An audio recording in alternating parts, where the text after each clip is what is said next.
Everyone, thank you for coming out tonight. My name is Jack McMichael. I have been a beekeeper for the last 7 years. One of two of my many hobbies, but one of two for which my family thinks I should be institutionalized. The other I share with somebody else in the back of the room, which is juggling. I haven't figured out how to combine the two yet, but I'm working. So I started keeping bees 7 years ago.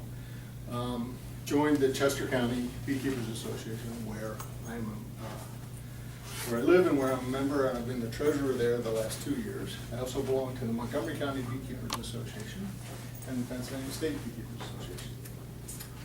The title of the presentation tonight is Introduction to Beekeeping, but I can guarantee you that I'm not going to be able to teach you how to keep bees in the short time we have tonight. Why? What I do intend to do is to give you enough information about beekeeping. Presumably you're interested in beekeeping, and that's why you're here. Is anybody here already keeping bees?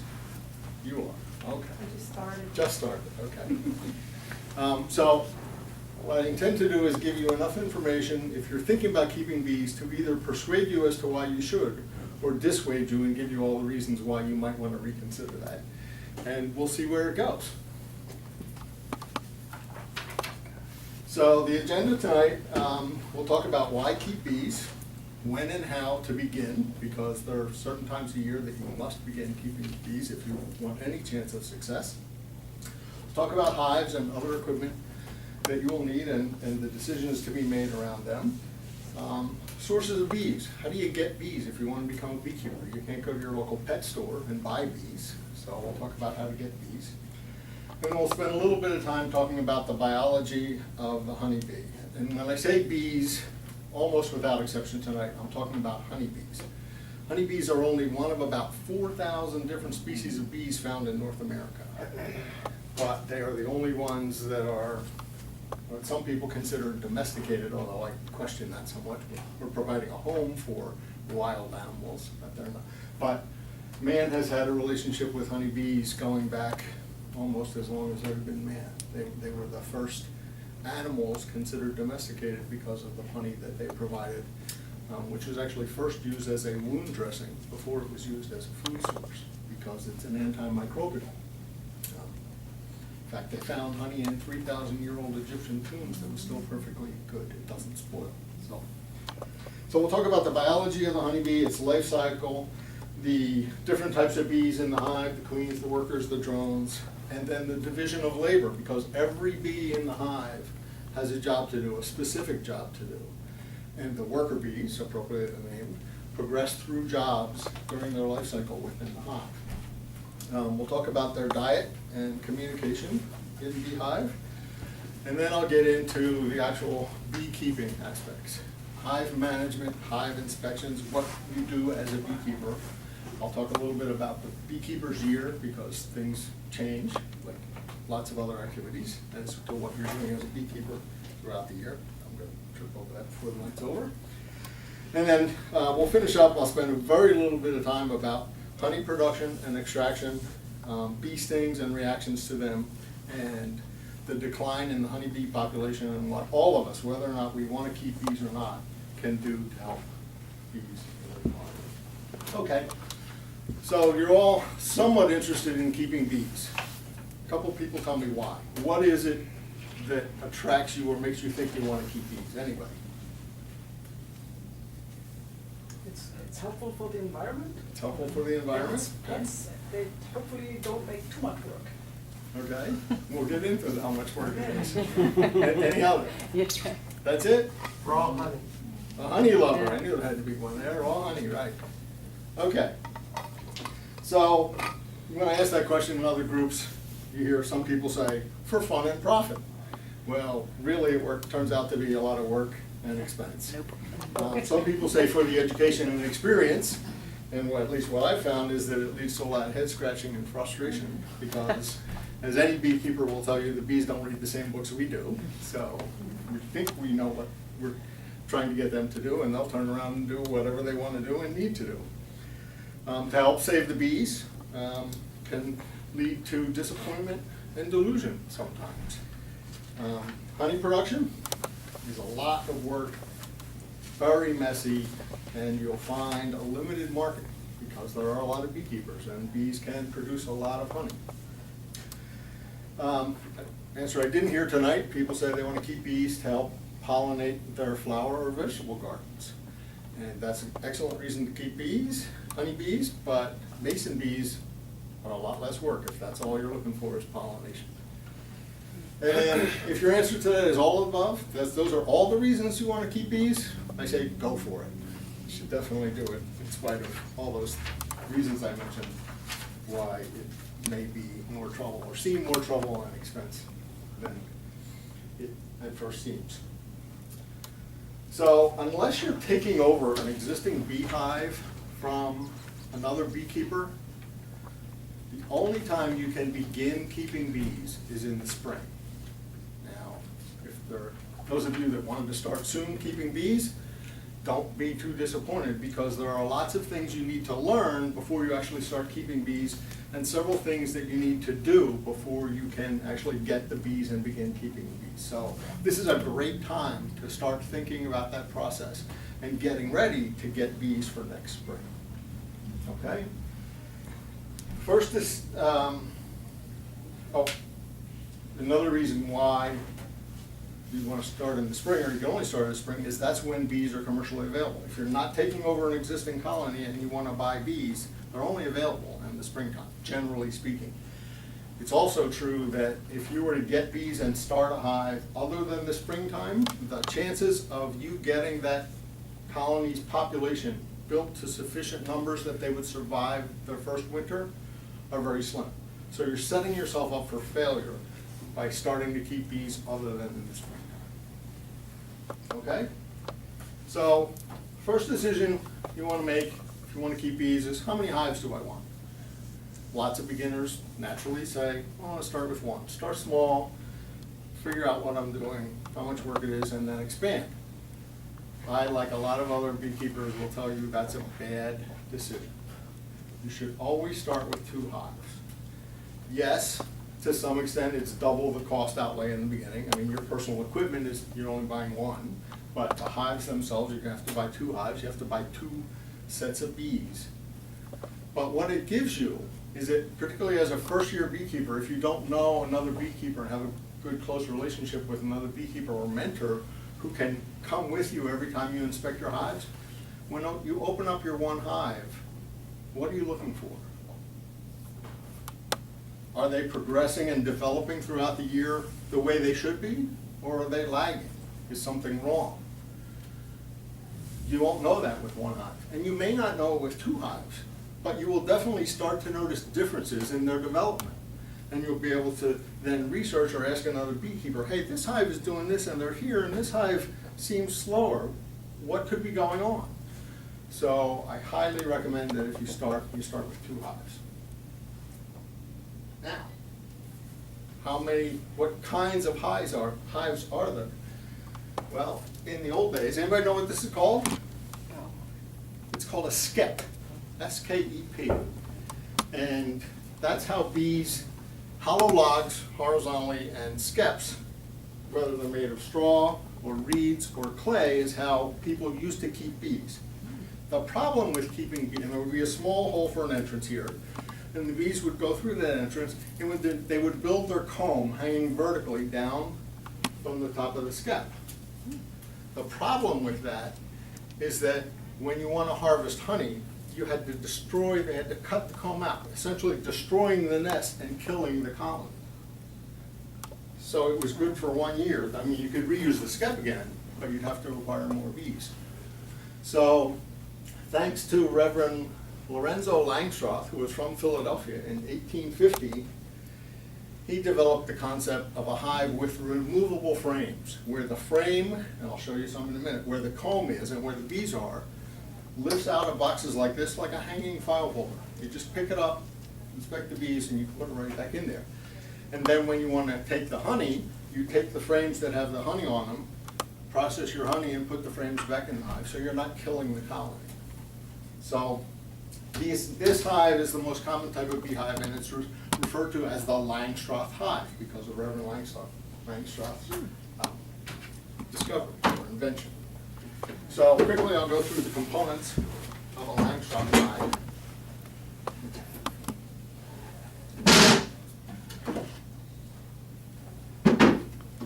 Starts with a bottom board. Some hives, you can buy landing boards or hive stands. Typically you don't want to put this on the ground, you want it elevated a foot or so, which keeps some of the moisture out. It also forces some animals that would be after the bees to try to eat them, like skunks and raccoons, to stand up on their hind legs to try to get into the entrance of the hive. And bees know that if there's an intruder trying to get in the hive, the two best ways to drive them away is to sting in the face or in the underbelly, where most animals are more tender and more sensitive to the stings. So by raising your hive up off the ground, you're helping to prevent skunks and possums and raccoons from getting in the hive. This fancy looking piece of wood with some notches in it is called an entrance reducer. When you assemble the hive, by putting your hive boxes on top of the bottom board, in the summertime when your colony is 60 to 80,000 bees, which would be a healthy colony, you can leave the entrance completely open. But when you're just starting out and you have fewer bees, or if you have a colony that's weak, you want to use this to reduce the size of the entrance, and there's various configurations. Because some of the bees in the hive's job is guard bees, to guard the entrance from bees from other hives who are trying to come in and rob the honey. Robbing is a very common event, particularly in the fall in beehives. Yellow jackets, other insects, mice trying to get in the hive. So you've got the entrance reducer, and they use either on new colonies, weak colonies, or in the fall. Then you've got the hive boxes, which are these boxes. They are wooden boxes with no top or bottom. They have handholds both on the sides and the ends. And you'll notice there's what's called a rabbet or a ledge here. They come in two different standard depths. This one is a deep, referred to as a deep. This one is referred to as a medium. There's also a shallow that is even not as deep as this one, but it's rarely used anymore except for people that are making cut comb honey, which is where you buy honey and the comb all in one. So very few people use shallows anymore. They also come in, hive boxes also come in two standard widths. This is the more common and older box, deep box, which is referred to as a 10-frame box because you can put 10 hanging frames in it. The other standard width is an 8-frame box, so it would be only that wide. Like anything else, there are advantages and disadvantages to both. The 10-frame boxes will allow for a bigger colony, but they also get quite heavy. A 10-frame deep box full of honey is going to be close to, if not in excess of 100 pounds. And when you have a hive, none of these pieces are attached. They just sit on top of each other. So for the brood nest, which is the area where the queen is going to be laying eggs and raising babies, you need, if you have deep boxes, whether they're 10-frame or 8-frame, typically you're going to need 2 deep boxes for the brood nest. Everything above that is reserved for honey. If you use all medium boxes, which is what I use personally, then you need 3 boxes for your brood nest. And then on top of that, as one box gets filled, you just keep adding boxes as they fill them up for honey. In a great honey year, you could have stacked 7, 8 boxes high. But trying to lift a box that weighs 100 pounds from this height back to the ground and back up again is not easy, certainly for someone my age, which is why I went to all 8-frame medium boxes. One question, Yes. if you wouldn't harvest the honey, would they just reduce the production, or would they swarm, or whatever? We'll talk about swarms later. Okay. And if But I don't get to it, remind me. Okay. They will not reduce their production of honey. Okay. And the reason for that is, and we'll talk more about this later as well, think about how you do your food shopping. You buy your food, generally speaking, how far in advance? A week? some stuff maybe a month. Honeybees don't have that luxury. In this part of the country, in the Northeast, the flowers that produce the nectar and the pollen, which is their diet, generally most flowers and trees are blooming from late April to about 4th of July, maybe a little longer if we don't get a real hot, dry summer. But most of the bloom, or what we call the honey flow, nectar flow, is over by mid-July. They don't have a source for food again until the dandelions start blooming again the next spring. So they have to store enough food, both pollen and honey, to live through till next spring. And bees don't hibernate in the wintertime. We'll talk about that too. They have to store enough food by mid-July to get them through to the following March. And they don't know, just like we don't know, how hot this late summer will be and whether any flowers will be blooming, or how cold the winter will be and how much heat they're going to need. So they can't take a chance of not making and storing as much honey as they possibly can. So they will continue to make honey as long as they can. As long as there's flowers in bloom and it's above 50 degrees, which is the temperature that they'll fly in, they're going to continue to make honey. No, you don't have to take all the honey.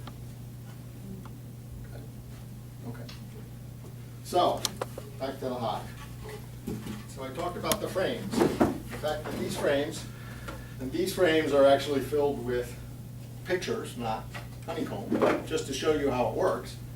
The frames picked up, so picture this being full of comb and bees. So I pick the frame up out of the hive, I inspect this side of the frame, I turn it over, I inspect that side of the frame. I put it right back in the hive, I inspect the rest of the frames in that box, and then I go on to the next box. And we'll talk about what I'm looking for in the inspection later. So the hive just consists of the bottom board, the entrance reducer, a stack of boxes. This is referred to as an inner cover. This one does not, but some inner covers have a small slot here for an upper entrance to the hive. That's going to sit on top of at least the top box of the brood nest, which again is either 2 deep boxes or 3 medium boxes, and perhaps a second inner cover on top of the very top honey box. And then last is this thing, which has 2 names. One is the outer cover, which makes sense if that's the inner cover. The other thing that this is referred to in the catalogs of the bee supply companies, which is one of the things that will make you scratch your head about beekeeping, is it's called the telescopic cover. Anybody see how this thing is telescopic? It's not. The only reason it's called the telescopic cover is because it goes on top. And when you have 2 boxes, that's where it sits. And when you have 3 boxes, it sits there. And when you have 4 boxes, it sits there. And when you put 5, it's up there. That's why they call it telescopic cover. So one of the first choices you have to make is what size hive do you want? Do you want deeps, all deeps, combinations of deeps and mediums, 8 frames or 10 frame boxes? And that is just the Langstroth type of hive. It is by far the most common type of beehive, but it's not the only type of beehive. As we pointed out, the bees use the hive vertically. When you start, you'll only have 1 box. As the colony grows, you'll add a second and maybe a 3rd box to the brood nest, and then boxes on top of that for honey. So the colony is growing vertically.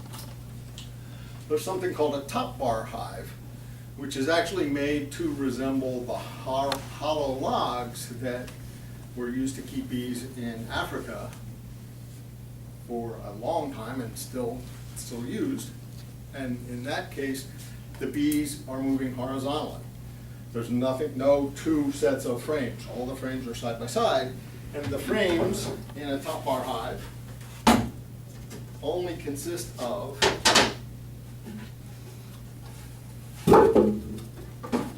this top bar. So let me show you what the real frame in a Langstroth hive looks like. So this is a medium frame compared to a deep frame. Okay, exact same length, same width. The only difference is the depth. This is a wooden frame. They also come in plastic. And what's in here is what we call foundation.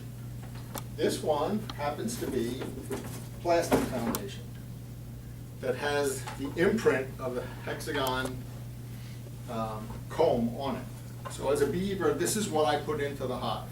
The bees will then begin to build out the wax comb on either side of that, just to the width of this frame.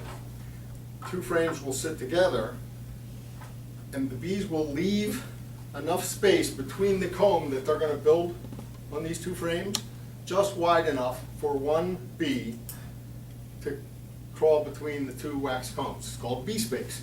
Same thing in the boxes. When one box sits on top of another box, there is the same amount of space between the bottom of this frame and the top of the frame below it. The height of one bee, called bee space.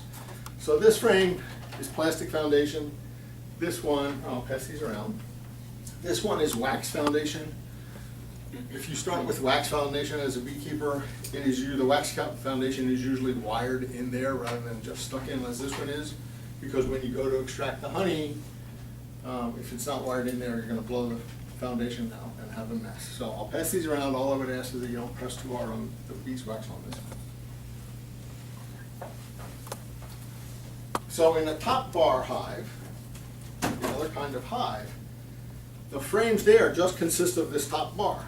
No side, no bottom bar, and no foundation. And the bees will just begin to draw comb from the top down. Usually they won't attach the comb to the sides of the hive box itself, but sometimes they do. Has anybody researched that top bar hive and interested in using a top bar hive? The only other thing I'll say about it is that it's probably not a good idea for beginners, and getting honey from a top bar hive is much more difficult and, in my opinion, not even worth it. So here's another frame that you can see has the plastic foundation, and you can see where the bees have just begun to draw the comb out, build the comb. They have glands in their abdomen that makes the wax. Pass that on. They make the wax. They pass the wax from their hind legs up to their mouth. They chew up these little wax scales, and they actually make the wax comb. This side of this frame, they've almost completely built the wax out. The damaged spots here are damaged by humans, not by the bees. This side you can actually see, I'll pass this one around, but please hold it upright, because you'll see glistening liquid in there. That's the nectar that they're starting to turn into honey. So if you turn it this way, you might want to hold it from the end tabs here, otherwise your hands are going to get sticky. So that's what the bees are doing in the hive first. They're drawing out the comb on the frames.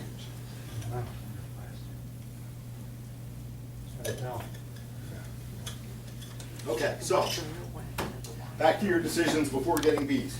What kind of hive are you going to use, and what size if you're going to go with a Langstroth hive? The next decision you need to make is real estate. And what do they say about real estate? The most important thing is location, location, location. Right. Beehives should be facing south or southeast. Primary reason for that is, as I said, the bees don't hibernate in the wintertime, and the north cold winds, you don't want the cold wind blowing in the front of the hive. So the hive should be facing south or southeast. It should have a windbreak behind the hive. It can either be there permanently or something you put there for the wintertime. I use just a sheet of burlap strung between two fence posts put up behind the hive in the wintertime to again break that cold north wind. And if you're going to be taking honey, and even if you're not, your hive should be fairly close to where you can get your vehicle, because you're going to be needing to take things from the vehicle to the hive and back from the hive to the vehicle. So you don't want to put a hive in a field when you got to park your car half a mile away, or car or truck. You don't want to put hives in low-lying areas, not only marshland, even if it's solid ground. If it's a low-lying area, the cold, moist air will stay there, and even more than cold, moist air in the wintertime will kill your bees. They can tolerate the cold, they cannot tolerate being wet in the winter. You do want it, however, nearby a water source, preferably not your or your neighbor's swimming pool. Although bees like water that has an odor to it.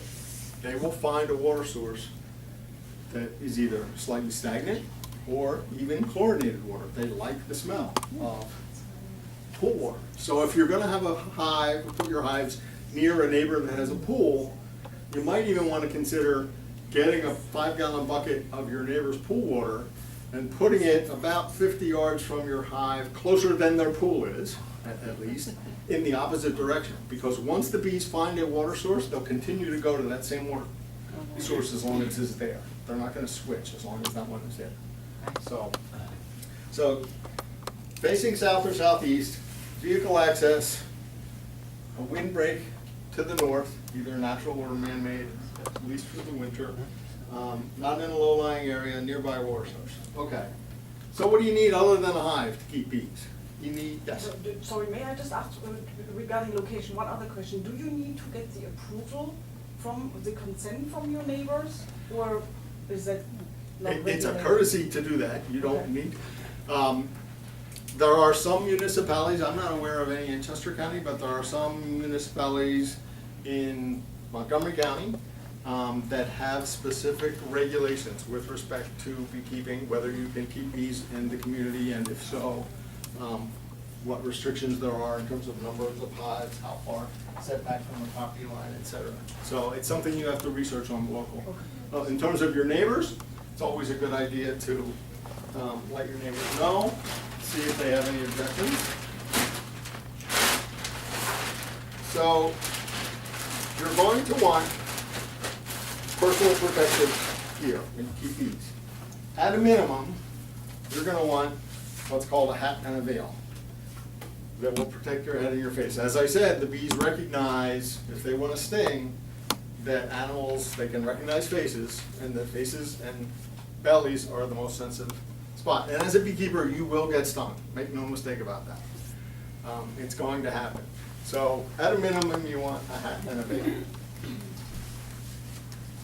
You can also get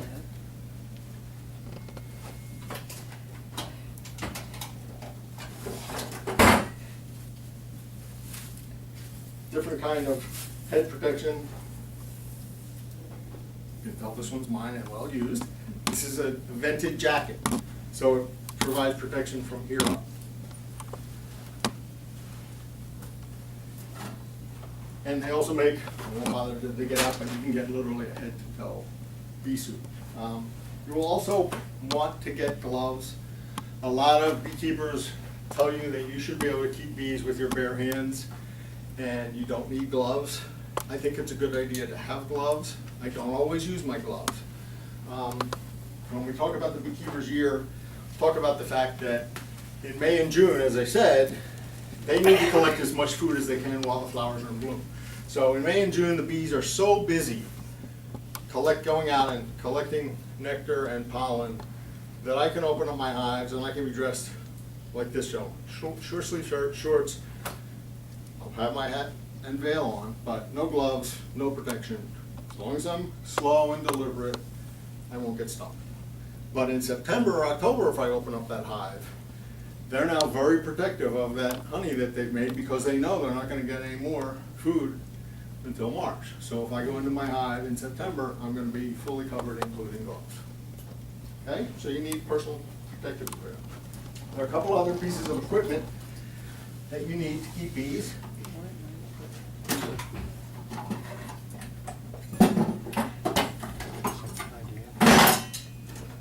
Anybody know what this contraption is, or what it's called? Smoker. Right. What does the smoker do? Calms the bees. A lot of people think that's true. Some beekeepers will tell you that the smoker angers the bees as much as it calms them, if not more. And what it really does, think about this. It distracts them. If you're in your house, suddenly you smell smoke. What are you thinking? Something's burning. So when you smoke the bees, and you just give them a couple puffs in the entrance and then lift up the cover a couple of puffs up top, let the hive sit for a minute, and then open it up. You've given them a sense that there's a fire nearby. And just as we would be, the thought enters their mind that we may have to abandon our home. So, jumping around a little bit here again, to the biology of the honeybee, bees have two stomachs. They have a digestive stomach just like we do. They have a second stomach that we call the honey stomach, which really is just used to store the nectar that they're collecting for the flowers to bring back to the hive to make honey. But when they smell that smoke, they think we may have to leave our home. If we leave our home, we're leaving all our food behind. So let's fill our stomachs with honey in case we have to leave. So by smoking them, they start focusing on eating honey, and gorging themselves in case they have to leave if the fire comes into the hive. So again, just like in May and June when they're so intent on collecting nectar to make food, I've changed their attention by smoking them that they are so focused on eating honey in case they have to leave that they're not going to bother me when I'm in there working the bees. That's why I have a smoker. The other thing that's absolutely necessary is something called a hive tool.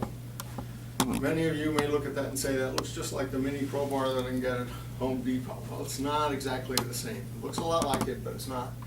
The sharpness of this edge is different, the angles are different. Why do you need a hive tool? As I said before, the boxes in a hive are not attached. They just sit on top of each other. But one thing that bees collect, other than the food that they collect a substance called propolis or propolis, which is a resin substance from tree buds, very sticky, reddish brown substance. And they use it to seal every crack, every crevice in the hive. So in spite of the fact that those boxes are just sitting on top of each other, I come out to the hive and there's no way I can lift that box until I take my hive tool and pry it loose to the point that I can lift it. Because they've sealed all those cracks and crevices. Doesn't that make them angry? Sorry? Doesn't that piss them off? No, again, unless you're in there stealing their food or destroying their home, I mean, they're going to wonder, they're going to get curious, they'll start to fly around, but they won't necessarily try to sting you unless you're doing damage. And just by prying the box apart, you're not damaging. The propolis will reseal as soon as you put the box back on there within a couple of minutes. It's not like they have to put more propolis on it, it just reseals itself. Okay? So where are we?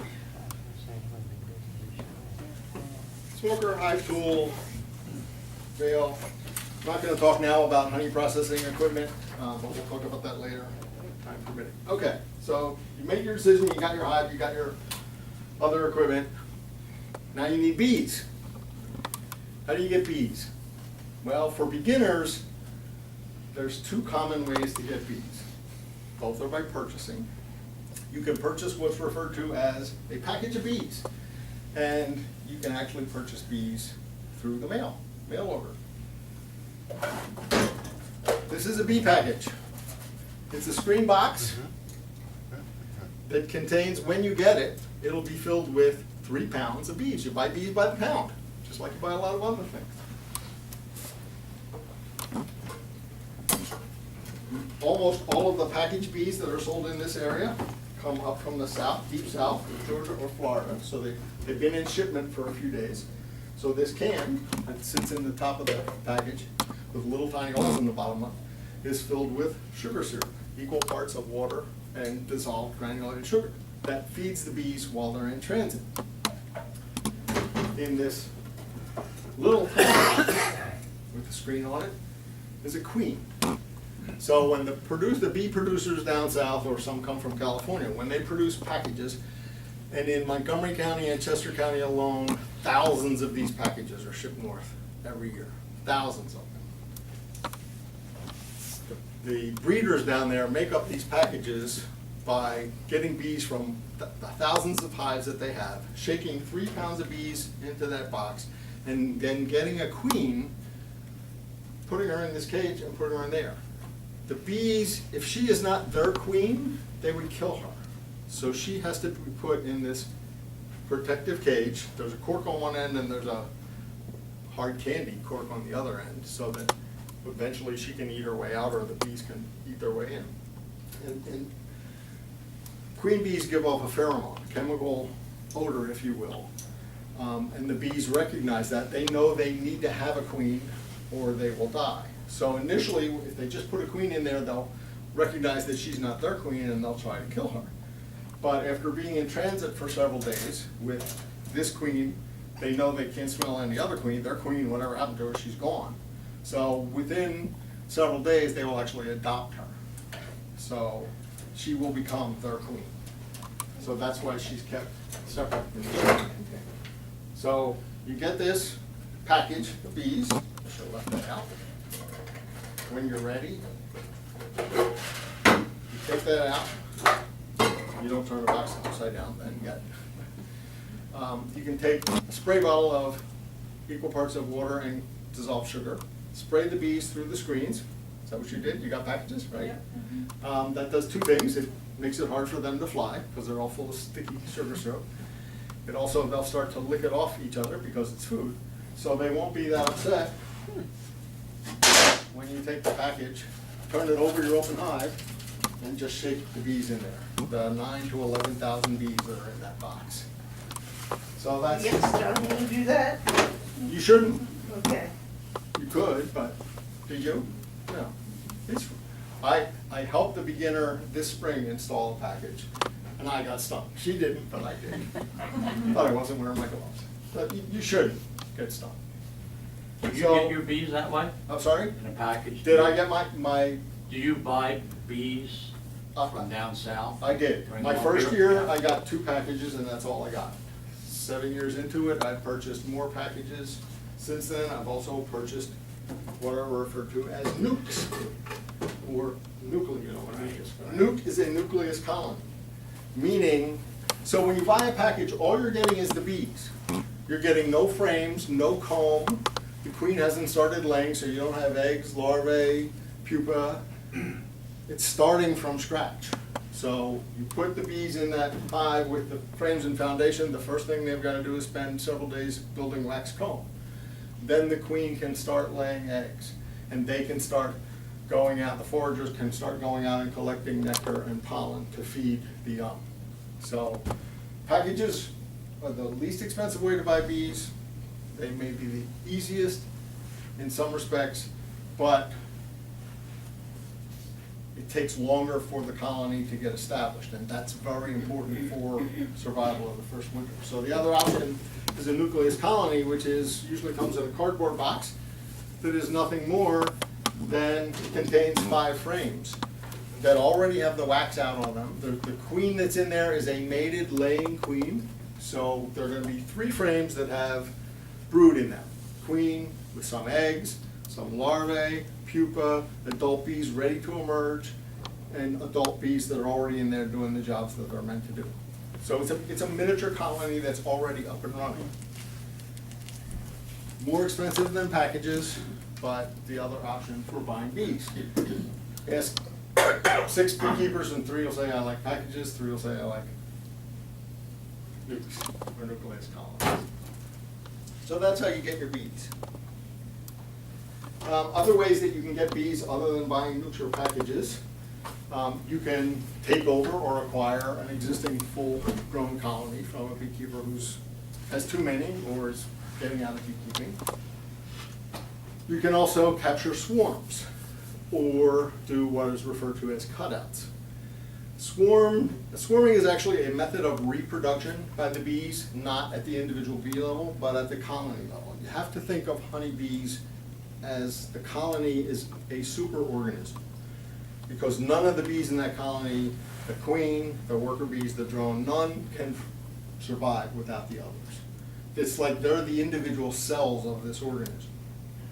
So, like every other species on Earth, their number one goal is preservation of the species. So, a big, strong bee colony knows that in May or June, where food is most plentiful, particularly if they are overcrowded because you haven't been adding enough boxes, they decide we'd be better off splitting into two. More chance that the species will survive. We may not both survive, but if one doesn't, the other one will. So they swarm. So, and swarm, the queen will fly out of the hive. Typically she'll go no more than 100 yards land, and about half the bees will go with her. So that time of year, May, June, there's going to be 40 to 60,000 bees in that colony. So 20 to 30,000 bees will go with the queen, land on top of her. Anybody ever see a swarm of bees hanging on a tree or a car or something? Yeah. One thing that, you know, and people panic when they see that bees, it's the misconception, the fear of getting stung, but what very few people know is, just like when I talked about using the smoker, when they swarm, those bees that leave, which is half the colony, have intentionally left their home with no intention of going back. And they know that they're going to be homeless for a while and have nothing to eat. So again, they fill their honey stomach with honey before they leave. And honeybees, unlike wasp hornets and yellow jackets where the same individual can sting you 100 times, honeybees have a barb on their stinger. So when they sting you and try to fly away, the stinger, the venom sac, and sometimes other internal organs get left behind. So they die after stinging you once. Scientists are split as to whether or not bees know that. Some scientists say, yeah, the bees know if they sting you, they're going to die, honeybees. Other scientists say they're not capable of that kind of logical thinking, but for whatever reason, honeybees essentially only sting you to defend their home or to defend their food. It's certainly true in the times I've been stung. In fact, just about every time I've been stung, it's because I wasn't paying attention in my hive and it was pinching a bee between my finger and the frame of the bee.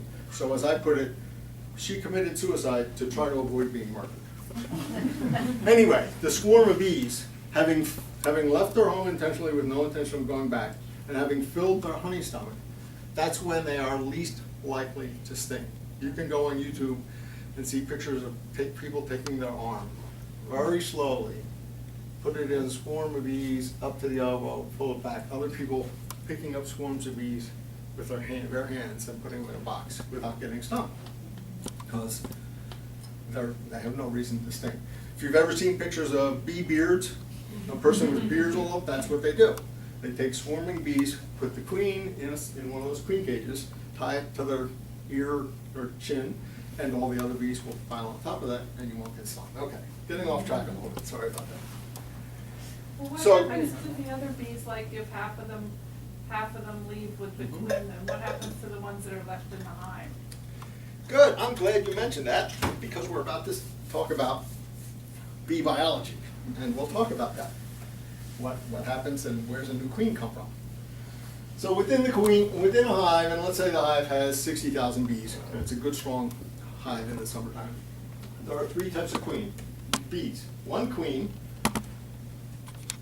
somewhere between 500 to 1,000 drones or males that are her sons. And if those in the back may not be able to see this, but the queen is the longest, the largest bee in the hive. The drone is fatter than the workers, but not necessarily longer. And if you can see, or if you want to come up afterwards, notice the drone, his eyes are much bigger. The eyes meet in the middle of the forehead. There's no space between the drone's eyes. So there's about 500 to 1,000 drones in the hive. All the rest of those 60,000 bees, other than the one queen and 1,000 drones, are female worker bees. As I said before, each bee in the hive has a job. So let's talk about the jobs in the hive. Well, before I do that, bees are insects. So like all insects, they have 6 legs. They actually have 4 wings, 2 on each side, a forewing and a hind wing. And 3 body segments, like all insects. The head, a thorax or chest, and then the abdomen. Everybody know the difference between a bee, a wasp, a hornet, yellow jacket, if you see one? You can tell the difference? Okay. I have some handouts here that I'll pass on later. Most people cannot tell the difference. So when you ask people who's been stung by a bee, lots of people will raise their hand, and after particularly what I just told you about honeybees' reluctance to sting, you find out that most people were stung by wasp hornets or yellow jackets. So every bee in the job has a hive. Every bee in the hive has a job. The queen, that's a really bad name, the queen. Because what do you think of when you think of queen? The person in charge, the authority, the one giving orders. Not so at all. The queen's not giving orders to anybody. She has one job and one job only. Make babies. Queen in the summertime lays between 1,500 and 2,000 eggs a day. More than her body weight at the start of the day. How does she do that? That's not magic.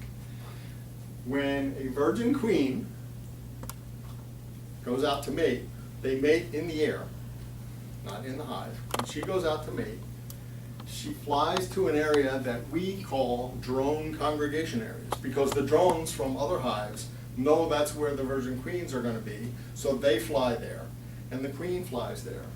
During that one mating flight of her entire life, she will mate with somewhere between 12 and 40 drones from other hives. It's usually far enough away from her own hive that her own sons, she can fly faster and further than her sons, so the chances of her meeting with her own sons is very remote. But she'll mate with up to 40 different drones. The drones die immediately after mating, because just like when a female worker bee stings you, when the drone mates, he leaves body parts behind, falls to the ground dead. So the queen's one job is to go out and mate. She has an organ in her body called a spermatheca, where when she mates with those drones, they are not fertilizing any eggs. She is just collecting their sperm and storing it. When she comes back to the hive and she lays an egg, she has the choice of fertilizing that egg or not fertilizing that egg. If she lays an egg and doesn't fertilize it, it's going to become a drone. In biology, that's called a haploid. It only has one set of chromosomes from its mother, the queen. If she fertilizes the egg, it'll become a female bee, either a worker or another queen. But she doesn't control or has no idea whether it's going to be a worker or a queen. But if she fertilizes that egg, it's going to be a female bee. 3 days after she lays an egg, the egg hatches into a larvae, a little white dropping. The nurse bees, again, every bee in the hive has a job. The nursery bees, whose job it is to feed that larvae so that it can grow into a pupa and emerge as an adult bee this many days later, 16 days after the egg is laid if it's queen, 21 for workers, 24 for drone. The nurse bees have to feed the larvae after the egg hatches after 3 days. They feed them a substance called royal jelly, which you can buy in a health food store at $22 for a 2-ounce jar, because it's a highly nutritious substance. And every larvae gets fed royal jelly for 3 days after the egg hatches. So we're now 6 days from the day the queen laid the egg.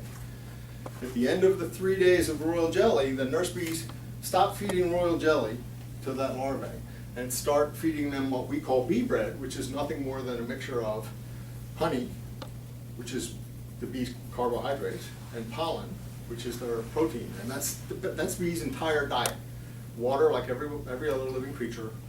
Pollen is their protein, and the honey that they make from the nectar they get from flowers is their carbohydrates. They eat nothing else. So the nursery bees stop feeding royal jelly to larvae after 3 days, unless they want to raise or need to raise a new queen. If they do, they select a small number of larvae and continue to feed those larvae royal jelly beyond 3 days. It's that diet, and only that diet, of royal jelly beyond 3 days that allows a young female larvae to develop into a sexually mature female or future queen, as opposed to a sexually immature worker bee. The only difference between the worker bee and the queen, until the queen is mated, is that the worker bee is not capable, her ovaries have never fully developed. She's not capable of laying eggs, she's not capable of mating and reproducing. Yes? So if you have a healthy queen, they won't feed another female bee? They won't feed So any you'll larvae never- royal jelly after 3 days, right? Okay. And they know that because the queen is giving off pheromones, just like I talked about the queen in the cage. She's giving off this chemical substance, some by smell, the other bees can feel it, some by touch. They touch her and they get this pheromone and they pass it to all the other bees in the hive. And that tells them we have a healthy, productive queen. They know how many eggs she is laying. So they can tell them, hey, mom's happy, she's good, we don't need to raise another queen. But in preparation for swarming, as I said, they've made the decision to leave and swarm. So the first thing that they do is the queen also, I talked about the fact that it's a misnomer, she's not a queen. Not only does she only have one job, she doesn't feed herself, she doesn't groom herself, all she does is lay eggs.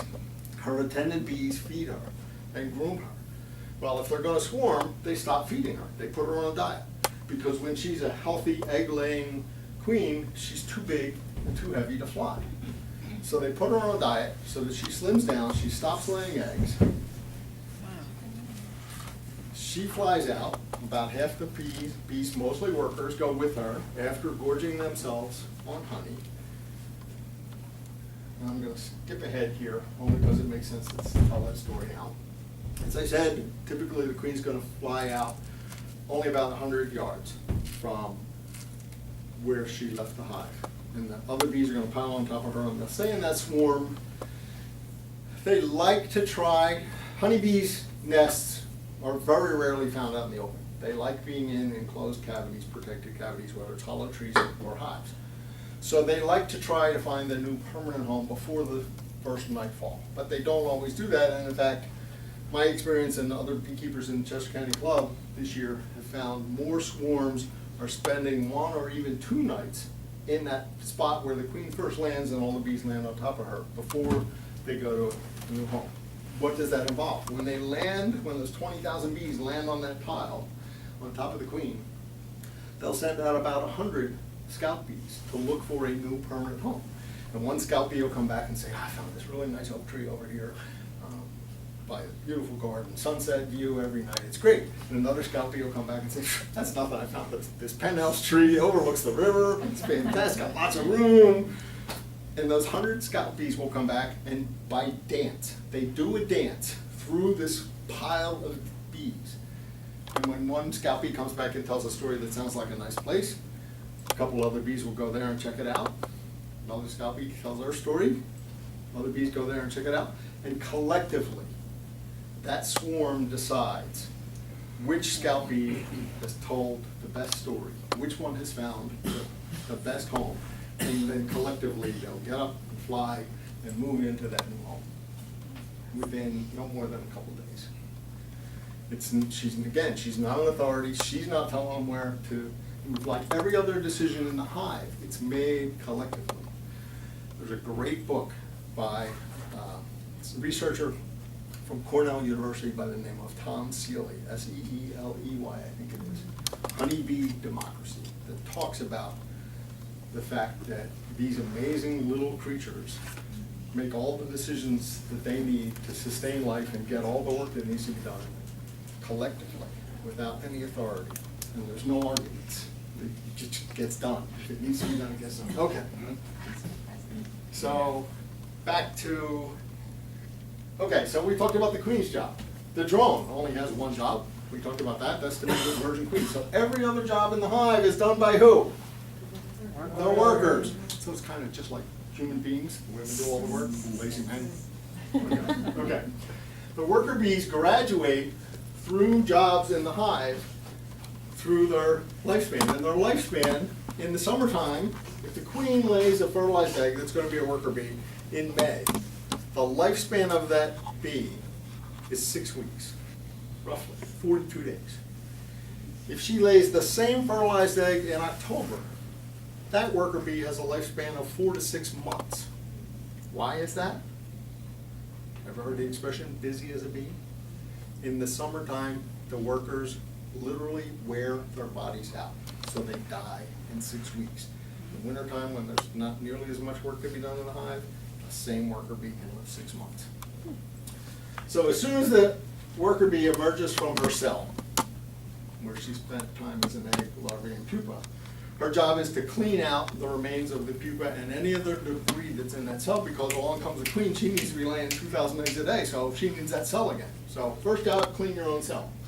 Then clean any cells of other worker bees or drones that have emerged and for whatever reason didn't Probably the drone's too lazy to clean their cell, or incapable of cleaning their cell. Then they become the nursery bees feeding the larvae. That gets them through about 11 days. From days 12 to 17, the worker bee's job is to produce wax to build the comb, transporting food within the hive. So when a forager bee goes out and collects pollen from a flower, it puts the pollen on its back legs, what we call the pollen basket.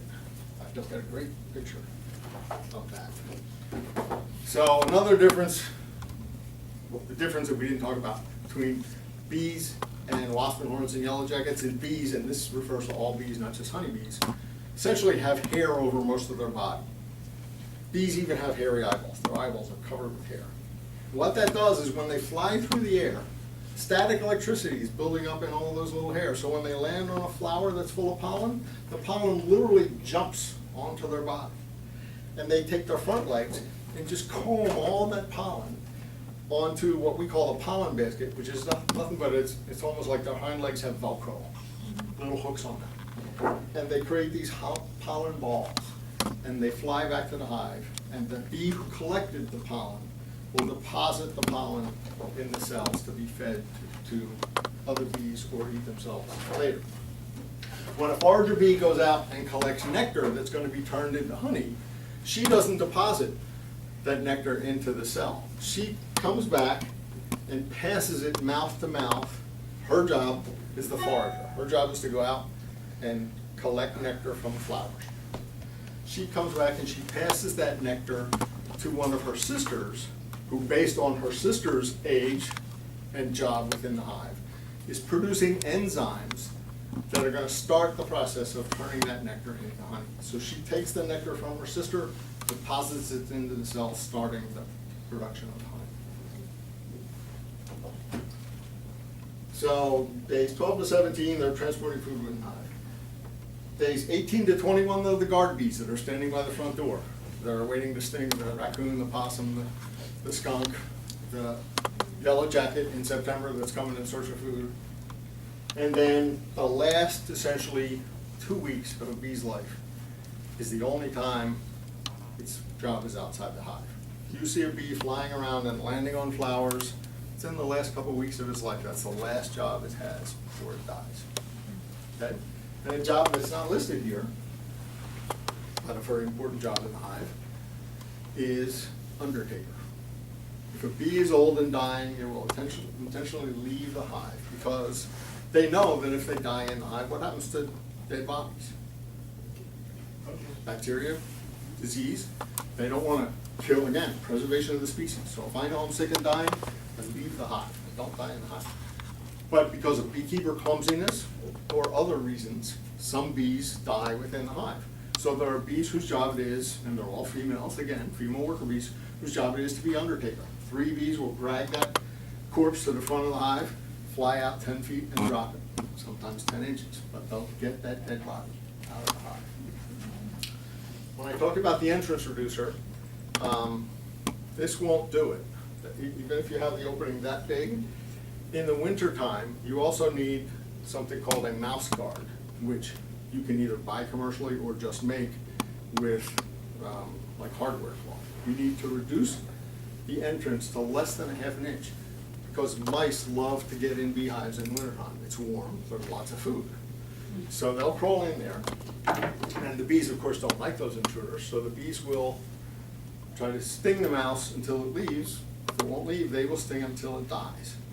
If a mouse dies in the hive, of course the bees aren't strong enough to carry the dead mouse out. But that propolis, that sticky red, orange substance that they collect from tree buds to seal these cracks, they will literally encase that dead mouse, completely cover it in propolis, so that no bacteria will start to grow on that mouse and cause sickness over time. Do flies fly in the beehive? Yes. If I have my hive, this week I had a hive open and there was honey in there that wasn't capped and cured, the flies were in there after it. And do the bees try to get the They'll flies drive them out? away, yeah. They'll either kill them or drive them away.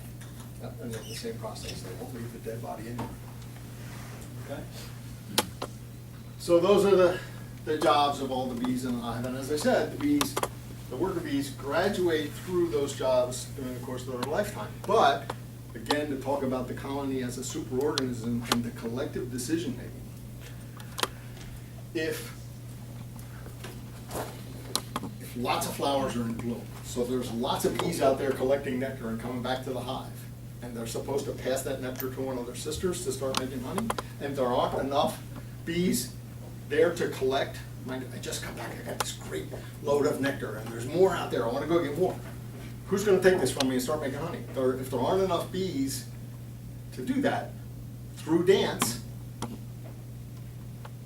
the foragers will do a dance to say, hey, you know, if you're a guard and we can afford to lose a guard, or if you're an undertaker and there aren't any dead bodies over here, get over here and start taking nectar. Collectively, the colony decides in complete division of labor in the hive. How many bees are required to do what jobs in the most efficient manner? Okay, I want to talk about one more dance. Communication within the hive. Talk about pheromones. The queen gives off a pheromone, that's how all the bees know they're a healthy queen there. Eggs, larvae, pupa, they all give off pheromones. When the nurse bees are feeding a larvae, they know how much and how often they have to feed it by the chemical pheromone it's given off. If one is sick and never gonna result in a productive bee, they'll stop feeding it because of the chemical smell. They know that that's a sick larvae we can't afford to waste food on. So chemical pheromones and dance are the two, they're not the only means of communication in the hive, but they're the two primary means of communication in the hive. Talk about the dance that the scout bees make on a swarm. The first dance that scientists were able to discover and interpret is what's called the waggle dance. When that forager bee goes out, and typically they will fly in a radius of about 1.5 miles from the hive to find the flowers that's a good source of either pollen or nectar. When a forager goes out and she finds a patch of flowers that's particularly good for either pollen or nectar, she comes back to the hive, and after passing the nectar to her sister, she does a dance called the waggle dance. You ready for this? Which I will now demonstrate. And my wife will tell you, I don't dance. So she orients herself on the surface of a frame somewhere. She's going to orient herself in this frame to point in a particular direction. She goes in a straight line, waggling her abdomen back and forth, back and forth, back and forth.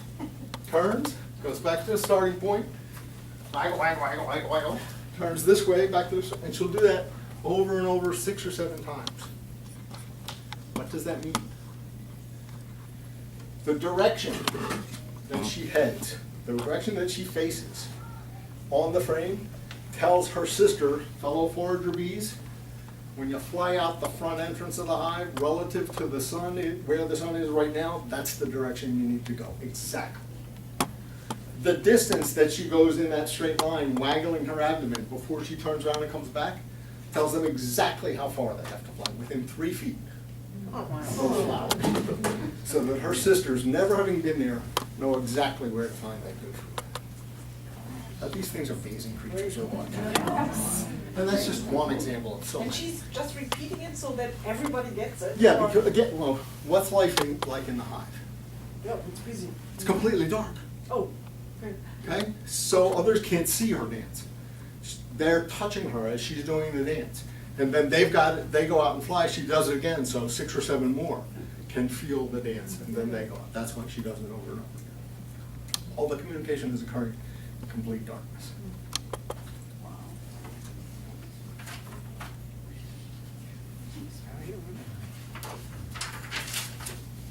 Okay, it's 8 o'clock. I still have things I'd love to share with you. Questions at this point?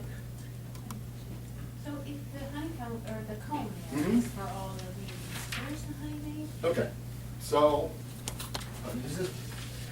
in the brood nest, which would be the bottom 2 or 3 boxes, depending upon the size, the bees will use this comb this way. If I were to draw an arch, about like that, everything below that arch is where the queen is going to be laying eggs and raising babies. In the corner, here and here, the nurse bees will store bee bread. that combination of nectar and pollen, that they'll be feeding those larvae beyond 3 days. The royal jelly the nurse bees are making, they're manufacturing it in their bodies, so they can feed them without going to get food. Or once the larvae is more than 3 days old, the nurse bee is going here, getting some bee bread, going here, feeding those larvae, coming back, getting food, feeding those larvae. Great question, thank you. Yes? Is there a limit to how much smoking you can do before it becomes detrimental to the hive? Yes. You want to smoke as little as possible. There are times when I can't get my smoker lit, or once in a while I'll find myself, because I have hives in different locations, I forgot my smoker, or I forgot my smoker fuel. You don't absolutely have to. The smoking is more for your protection than them. It's just to keep them busy. So you don't have to smoke, but you should. Only a couple of quick puffs in the entrance, then go to the back, lift up the covers, a couple of quick puffs, shut it, and then once you have the boxes open, you want to examine these frames. If you reach in here, particularly if you're not wearing gloves, you're going to be pinching bees. So if you just give a couple of puffs of smoke on each end, that drives them down into the food, so then you can pick up the frames without squeezing any bees and getting some. Okay, yes? Like you said, when you order the bees that come in that box, and it's like 3 pounds. Right. Well then, do you need a frame box for like each 3 pound of bees, or how do you So, add on frame boxes when you get regardless of- larger population? or- regardless of whether you're starting with a nuke that has the frames in it or the package, you're gonna start with 1 box. Beginner, that's a small enough colony that 1 box. And the bees, if you're starting with frames of nothing but foundation, they will always start in the middle and build the comb out on those middle frames and work their way out. And the same thing applies when you're adding honey boxes. When you add a box for honey and it's just foundation, the first thing they're gonna do is start to build the wax comb and then fill it from the center out. When any box, whether it's a box for brood nest or a box of honey, gets about 70 to 80% full, that's when you know it's time to add another box, because if you don't, they're likely to swarm. And you don't want to give them too much room, particularly if the frames in the upper box already have drawn comb because of pests that I'll get to in a minute. Other pests that'll get in the hive, if there are not enough bees to police the hive and manage the frames, it can lead to disaster. So you don't add another box until that box is 70 to 80% full. Okay.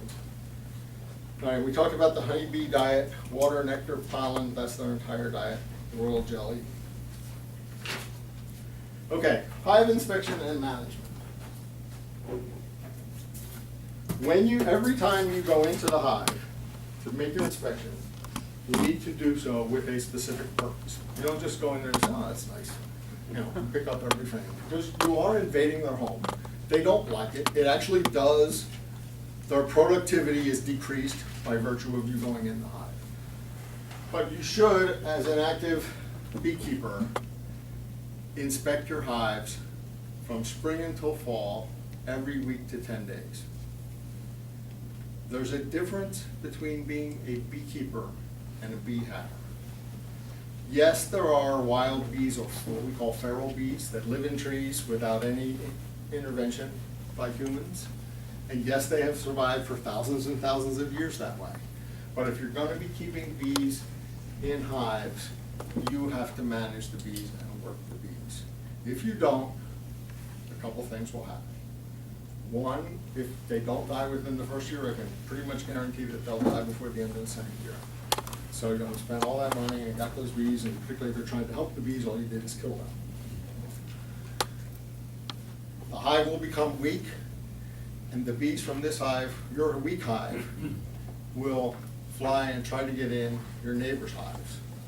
And particularly if they're weak and diseased, you're now passing diseases from your hive to your neighbor's hive. Or you're more likely, the bees from your neighbor's healthy hive will come invade your weak hive to try to steal their food and pick up the disease and take it back. So by having bees as opposed to keeping bees, you're doing more harm than good. So if you just want to have bees, or make sure that there are bees out there, you probably shouldn't get into beekeeping if you're not willing to do the work, and it's a lot of work. Every week to 10 days from April, as long as it's over 50 degrees, you never want to open the hive if it's less than 50 degrees because you will kill all the larvae. They'll get killed. From April through October, every week to 10 days, you're going to be in that hive. As I said, you want to do it with a particular purpose. First thing you want to look for is general colony health. And, you know, sitting here today, you're not going to know what that looks like or what it means. I can't tell you in a few words what it means, but you want to look for, you don't have to find the queen. Beginning beekeepers in particular say, I've got to find the queen, I've got to find the queen. You don't have to find the queen, but you have to know that she is there and she is healthy. And you can do that by looking for eggs. And an egg, let me pass that around. There's 12 numbered things here. Number 1 is an egg, and I'm going to guess that less than 50% of you are going to be able to see the egg. It looks like a grain of rice, but it is so small, I can't see it. Eggs with my naked eye. I shouldn't say I can't. It's very hard for me to see eggs. But 3 days later, that egg's going to hatch into a larvae. And the larvae is going to sit in the bottom of the cell, looking like a little white grub in a shape of a C, letter C. So if you can see larvae, and you can see big fat larvae that are 8 days old or 7 days old, and little tiny larvae that are only a couple days old, you know the queen is there. If the queen is healthy, if this is a frame you put in the hive, you've got a mated queen, she's ready to start laying, or she's been in there for years and she comes across this frame that she's going to use for laying eggs. She's going to start, not necessarily right in the middle, but not on the edges, and she's going to start laying essentially in concentric circles. So you will see, and once the larvae grows big enough that it's about to pupate, it's going to spin a cocoon and turn into an adult bee, the nurse bees put a cap on the cell, a wax cap, to prevent any disease to get in it. So you'll see capped cells, and the cap for a cell of a brood, a baby bee, is different color than the cap that they put on honey that's cured. So you can tell the difference between, you'll know what's in that cell, whether it's a baby or honey. You'll see a nice solid pattern of capped cells in most of this area. And then just outside the cells that are capped, you'll see old larvae, the largest larvae, and then the smallest larvae, and then the eggs outside. If you see a frame and it's like capped here, capped here, capped here, capped here, and holes in between, that's a sign that something's not right. The queen is sick, or there's disease, or something. So you want to look for what we call a good laying pattern, a good brood pattern on the cell. Unfortunately, I don't have any pictures of that. So you want to look for the general colony health, the evidence that the queen is there and that she's laying an adequate number of eggs to keep the colony going. Because remember, those worker bees are dying every 42 days. I'm not going to go into diseases, but there are several diseases. The reason why you must, any hive you have now must have removable frames. It's not just so that you're not killing the colony by cutting the comb out. It's for the detection of disease. And every state has an apiary department, which is a subset of the Department of Agriculture, and I think every state has apiary inspectors, whose job it is to inspect the hives.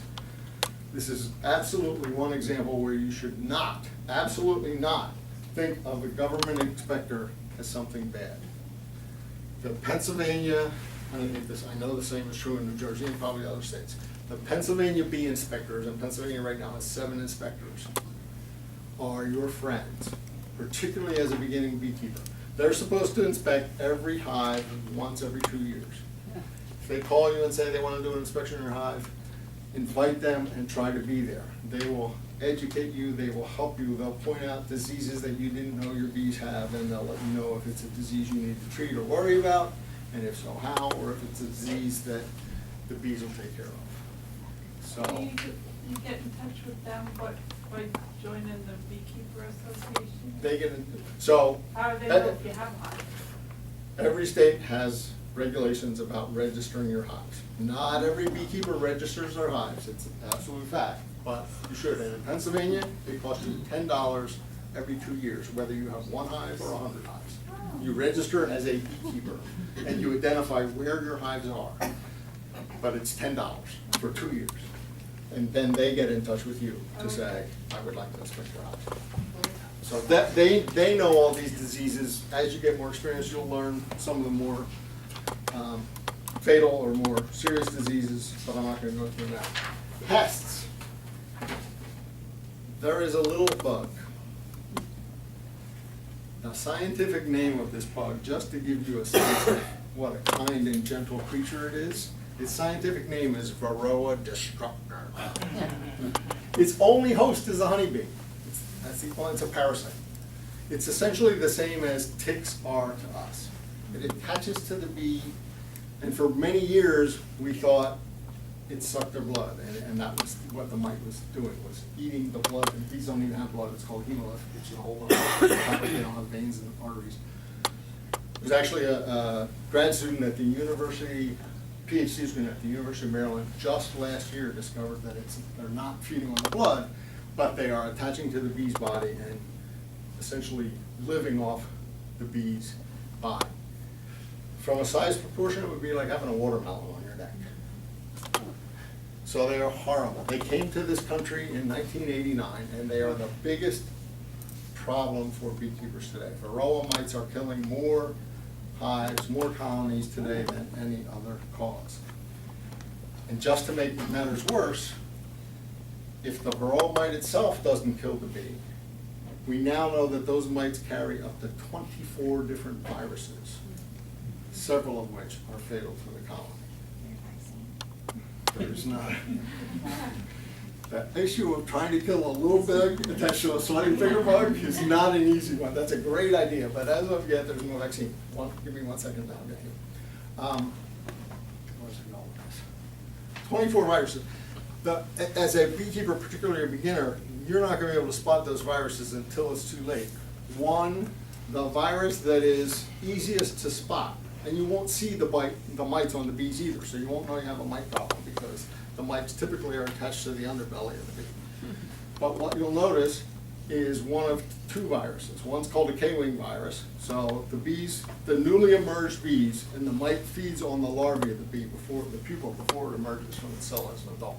The bees will come out, instead of having its wings nice and flat against its body, they'll be like this, like a letter K. The other is deformed wing virus, where their wings are completely shriveled up and they're incapable of flying. But if you see more than 1 or 2 bees with that symptom in your colony, the colony's probably doomed.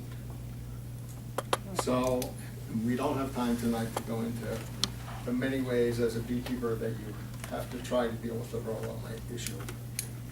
But be prepared that you will lose colonies to Varroa, and there is no vaccine or no cure. Yes? Where did the mites come from? They came to this country from Europe. Honeybees are not native to the United States. They were brought here by the earliest settlers from Europe, and bees continue to come across. Ships, shipping containers, they swarm and they find a hole in a shipping container, form a nest in a shipping container. And speaking of bees coming into this country, and I'm surprised no one's asked this yet, killer bees. Everybody's heard of killer bees, also known as Africanized bees. They're a different subspecies of honeybees from southern Africa. And the only difference between those bees and the bees that I keep and other beekeepers around here keep is that they are much more defensive.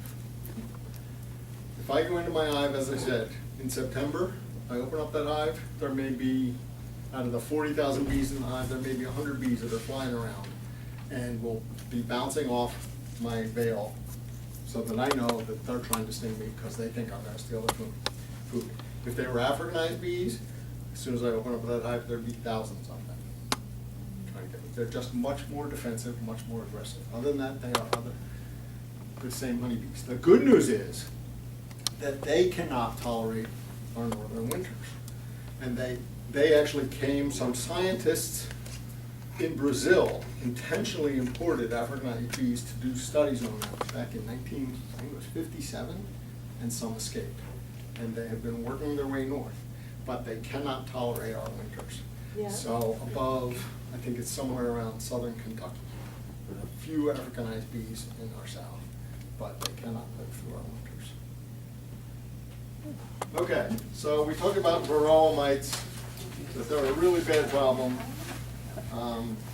There are also tracheal mites, that they were a big problem back in the 80s and 90s, but they're not as much of a problem. Anybody heard of colony collapse disorder, CCD? Colony collapse disorder that phrase was coined in 2006 by commercial beekeepers who were losing colonies. They'd go out to the hive, they'd open it up, and the bees would be gone. No dead bees in the colony. It wasn't a swarm because in the swarm only half the bees leave. They'd just be gone. There'd be a few dead bees. Maybe the queen would still be there. But that was it. And everybody was scratching their heads, wondering, why? What's the cause? Well, we now know that there's not one cause. And we know that the same causes, the same factors that led to colony collapse disorder lead to lots of colony deaths other than colony collapse disorder. In my 7 years, let me see, I have lost probably, certainly more than 10 hives, maybe 14 hives in 7 years. None by colony collapse disorder. Most by varroa mite. But the same factors that contributed to colony collapse disorder caused most colony deaths. There are 5 major factors causing the decline, and this goes to not only losing honeybee colonies, but decline of pollinators in general. Pollinators consist of bats, birds, bees, butterflies, other flying insects. And all pollinators have been in decline. Populations of all pollinators have been in decline for decades around here. And are around here actually worldwide. And there are, in terms of the honeybee decline, there are 5 major contributing factors. 3 of them begin with a P, so if I can do this right. The first one is parasites. That's our friend the varroa mite. Pathogens, the 24 different viruses that the varroa mite carries, and other bacterial and viral diseases. Pesticides, our fault. Pesticides, what are pesticides? Well, they consist of insecticides, chemicals designed to kill insects, i.e. bees, herbicides, designed to kill plants. What do bees eat? Nectar and pollen. Where do they come from? Plants. So if we spray, pesticides are in the food that the bees are eating. If we spray plant killers, herbicides, and fungicides, designed to kill funguses. They also find their way. You cannot, in the United States today, if you have the capability of doing so, if you took any wax from any hive in the United States and analyzed it, you would find significant levels of pesticide in the wax, and therefore in the bees. So, parasites, pathogens, pesticides. Those are the 3 big causes of honeybee decline. The last 2, which, just like pesticides, the fault in which lies entirely on human beings, is loss of habitat. Feral or wild bee colonies that live in trees, the number of those colonies in this country has declined dramatically because we're cutting down our forests and other areas where bees live. And the last one is forage or food source. I talked about the fact that the bees have to collect all their food between March and July and don't get any new food sources until the following spring. One of the very first sources for bees in the spring, when the queen starts laying eggs in January, and she won't stop till the end of October. So when she's laying those eggs in January and February and March, the bees are using up the last of their food stores, and the babies are starting to be born, sometimes 1,000 a day. So they need new food sources. One of the very first sources of foods available to them is those cute little dandelions in our lawn. Who's killing dandelions? We all are. So we're taking their food away from them. Killing them. And it's not just the fact that we all love beautifully green, manicured lawns and don't like weeds. Weed is nothing but an ugly flower. It's still a flower, it's still a food source, not just for bees, for other animals. But farmers are being paid to raise corn and soy. Corn is a grain crop. Grains are not pollinated by insects. Grains, like corn, wheat, rice, are pollinated by the wind. But bees, pollinators, and particularly honeybees, are responsible for about 1/3 of all our food. If you can name a fruit or vegetable, I can pretty much assure you that honeybees are the biggest pollinator for that fruit or vegetable. So, what can we all do to help the bees? Stop using pesticides. Plant a vegetable garden. Plant a flower garden. Plant a meadow instead of a lawn. I'll be happy to answer any questions. I think I've exhausted everything I wanted to say tonight. Yes? The disease wipes out the colonies of now. You got to do something special with our hives. Can you use them over again? Is there a cleaning Okay. process? It depends on the disease. The Okay. worst disease beekeepers face, and it was really bad 20 years ago, but it's fairly, I think there were a total of 7 cases in Chester County last year, is called American foul brood. And it is that disease that created the state beekeeping inspectors in all the states, because it almost wiped out commercial beekeepers, those beekeepers who keep bees for a living and that's how they make their living. If you go back to the 1960s, the commercial beekeepers owned about 6 million hives. That dropped to less than 2 million about 10 years ago. And American foul brood was one of the major reasons. American foul brood is a disease that is based on and spread by spores. And a spore can live for 60 years in the wax. So if you have a hive that is discovered it has American foul brood, they pretty much want you to burn all the equipment and the bees and start over. So you don't have to burn them all. You can actually scorch with a propane torch the inside of your hive boxes. In some states they'll let you do that, and it depends on how bad the case was.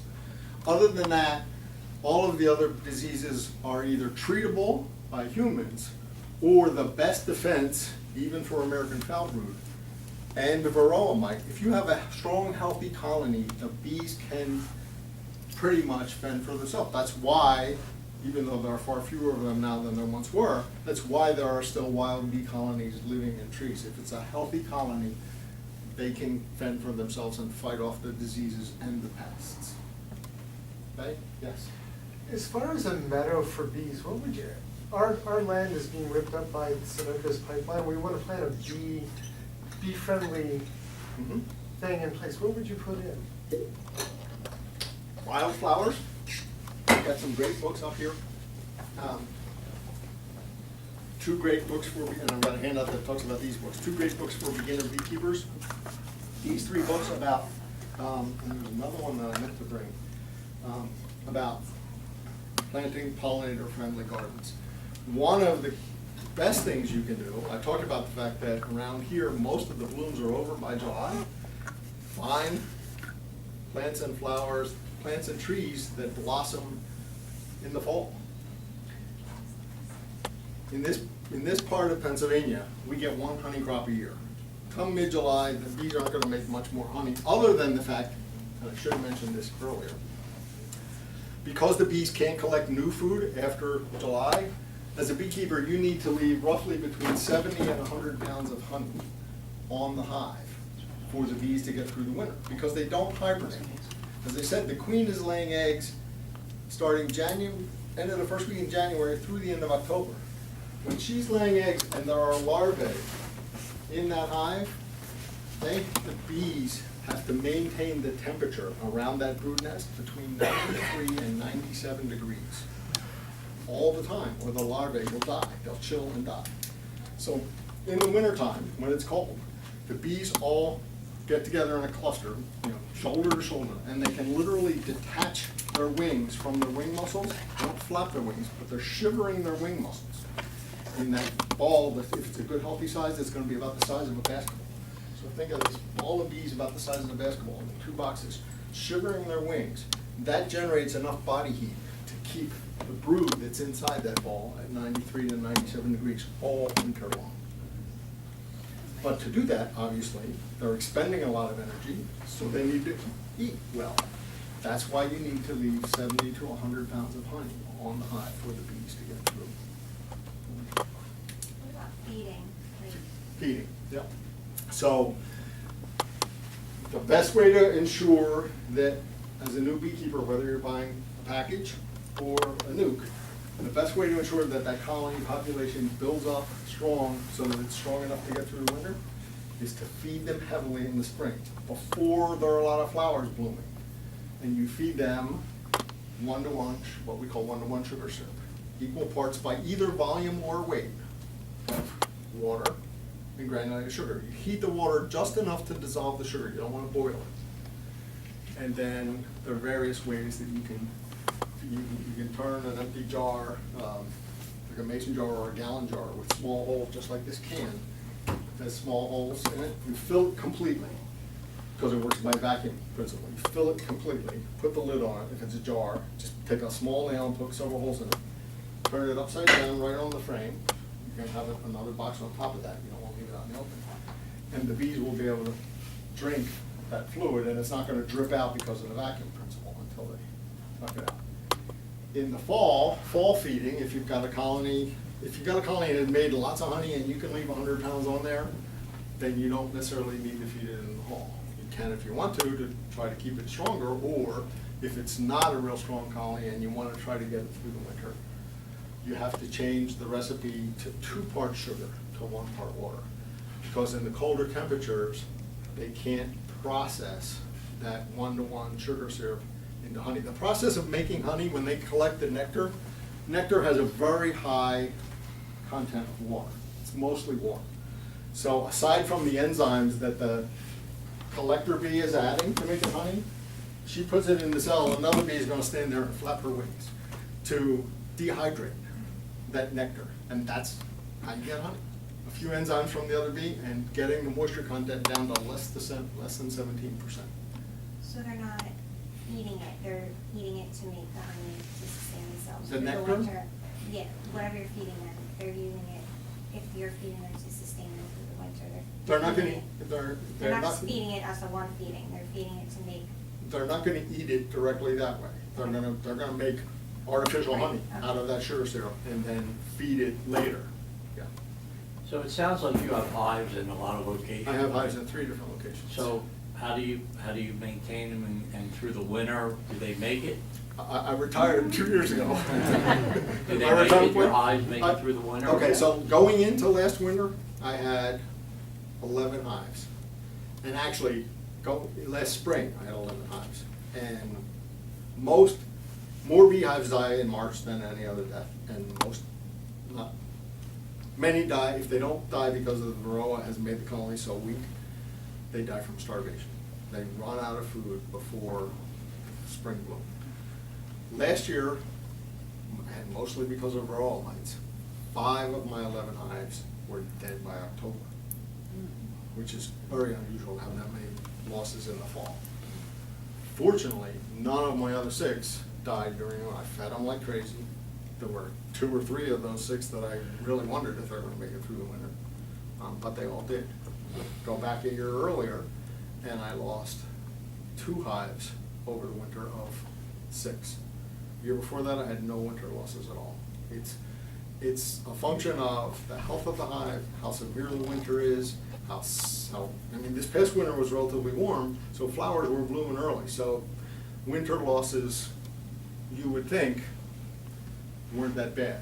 There's an outfit, a nonprofit organization called the Bee Informed Partnership, BIP, that has done voluntary colony inventories for both commercial and 3 different types of beekeepers. The backyard or hobbyist beekeeper, the sideliner, somebody who has a full-time day job paying the bills, but they're also in the business of keeping bees, so they're making some money that way, and then the commercial beekeeper. This BIP partnership, Bee Informed Partnership, publishes national results for losses. And nationally, for the last, I want to say at least 15 years, the average national colony loss is about 35% of the colonies die over the winter. Pennsylvania, for the last 2 years, average colony losses have been 60%. Do you have any hives at home? I do. I have 2 hives. So when I started keeping bees 7 years ago, and you may have read it in the description of this course, I signed up for an introductory beekeeping course, not because I had any interest in keeping bees. I wanted to see why people were crazy enough to want to keep stinging insects as pets. I learned enough the first night that I became hooked. So I came home and said to my wife, I'm gonna be a beekeeper. She said, not at this house, you're not keeping any bees. So for 2 years, I had no hives at home. And then the third year, I put a small box right outside the kitchen window, and it took her about 2 weeks to notice it. So that was what, 4 years ago?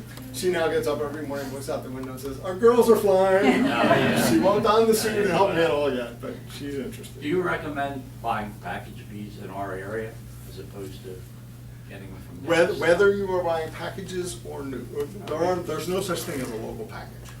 If you're buying package bees in the screen box, They're all coming from down they're there. all coming from either Florida, Georgia, or California, or some from Hawaii. But whether you're buying packages or nukes, that like anything else, know who you're dealing with, know your supplier. Montgomery County Club, Chester County Club, the state club, there are members of those clubs who sell bees either as packages. There's a guy in Montgomery County who makes, I think, 4 trips to Georgia every year, and literally, he himself brings up thousands of packages. It's who I got my first bees from. I would have no hesitation from buying packages from him again, although the last 2 years I bought packages from someone else. I've been very happy with them as well. There's also a member of the Chester County Club who I will not mention that I would never buy packages from. So you have to know your source and your supplier.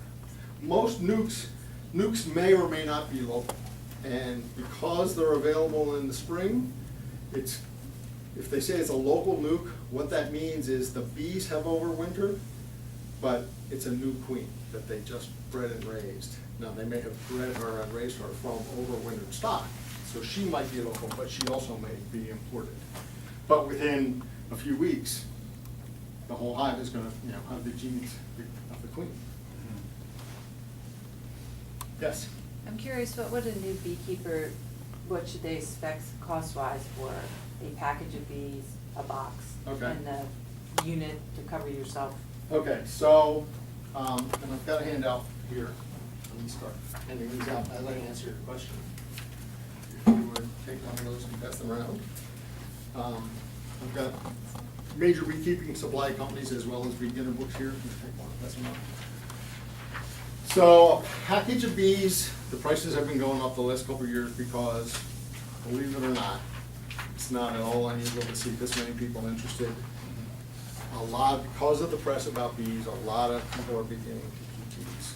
The sad news is, both at the Pennsylvania state level and at the Chester County and Montgomery County level, and I think pretty much nationwide, as many people drop out of beekeeping year as start the year with a big drop-off rate.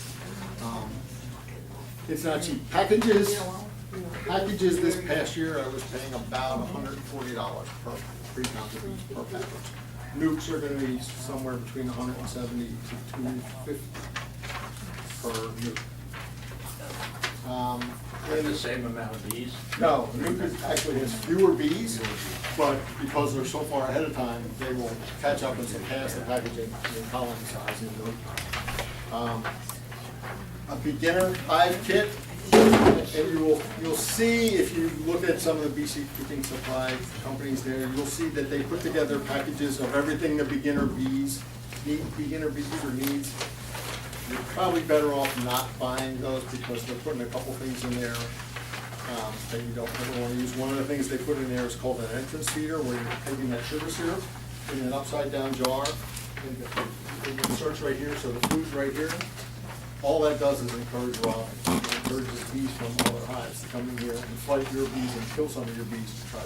When you feed, you want to have the feeder as far away from the entrance. So that's just one example of what companies typically put in a beginner package. You're better buying the individual components. It's not going to cost you that much more than the whole package. A hat and a veil, just want a hat and a veil, and then there's no reason you need a full suit. As long as you can, cover yourself with other clothing other than your head. This hat's a $20 hat. That's an $8 veil. Hive tools were maybe $6, $7, $8.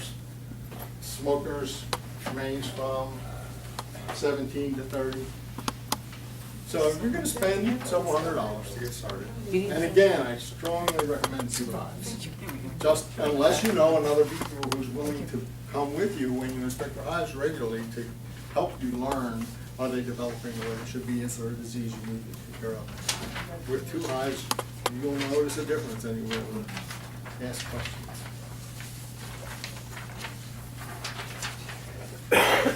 Well, I thank you all for your attention and patience.